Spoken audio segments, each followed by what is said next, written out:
Fantasy Alarm TV. I'm your host, Ray Flowers. Let's talk some pitchers, and we're going to start with the number 108, which happens to be the whip through 5 starts this season of Chris Tillman of the Orioles. Now, Chris Tillman's always that guy in a mix that you take as your last starting pitcher, you pick up off the waiver wire, and it's like, he gives me a 4.1 ERA and a 1.3 whip, and at the end you're not very happy that you've had him. He has had some nice runs of success, and he certainly is having a run right now. His strikeout rate has exploded. His swinging strike rate is way up, and so is that strikeout rate per 9 innings. He's up 2 full batters over his career rate.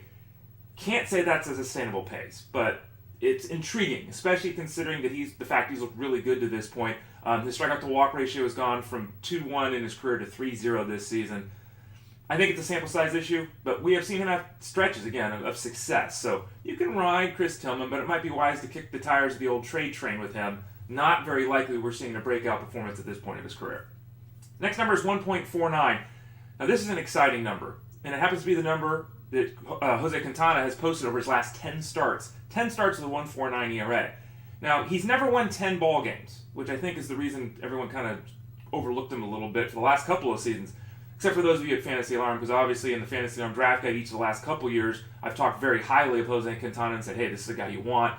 He's proven yet again why that's the case. Each of the last 3 years, he's thrown 200 innings. Each of the last 3 years, he's had 160 strikeouts. 2.35 walk rate per 9 innings for his career. He doesn't really beat himself with the walk. Jose Quintana is a very good pitcher.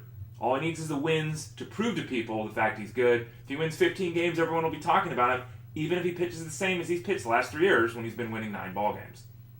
The last number is 6.65. Now that happens to be the ERA this season of Colin McHugh.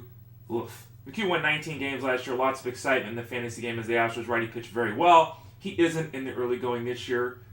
Kinda. I mean, his batting average of balls in play is 115 points above where it normally is. You gotta figure that normalizes as the innings pile up. It's also very intriguing to understand that his strikeout to walk ratio is actually better this year than it was last season. It seems very odd that his ERA would rise from 3.9 to 6.65 if he was pitching worse. Now, his swinging strike rate is down, and there's a lot of things, like including that batting average of balls in play, that are all over the place.